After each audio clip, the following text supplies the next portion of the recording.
some Democrats in the Senate have already signaled they're going to fight to block him, sort of as payback for the way you guys, the Republicans, obstructed President Obama's pick, Merrick Garland. Let me read to you a statement from the Oregon Senator Jeff Merkley. Here it is. This is a stolen seat being filled by an illegitimate and extreme nominee, and I will do everything in my power to stand up against this assault on the court. Can you understand why at least some of the Democrats feel that way? Well, I think it's really, though, Wolf, an apples and oranges comparison.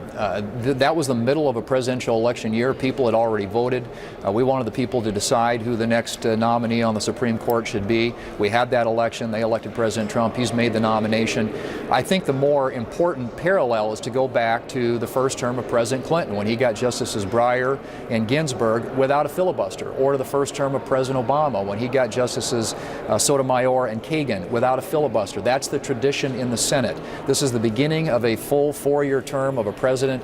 We intend to move this nomination forward in a way, hopefully, that allows the Democrats to participate in the process, because clearly that's the tradition and the precedent that exists here in the Senate. Supreme Court nominees in the past just have not been filibustered, with one recent exception, and that was President Obama filibustering Justice Alito back in 2006. But that's not normal when it comes to Supreme Court noms. We want this nominee to be treated the same way that President Clinton and President Obama's nominees were treated. Do you agree with President Trump, though, that if necessary, that so-called nuclear option should be used, eliminating a filibuster, if you will, eliminating the need for 60 votes and simply bringing it down to a majority vote, 51?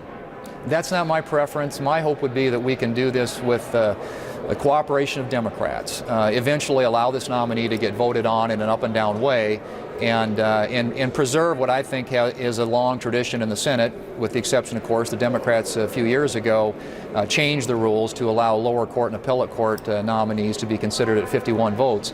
But the best way to do this is under regular order, the way it's always been done, the way it was done for President Clinton and President Obama, and I hope the Democrats will work with us to make that happen.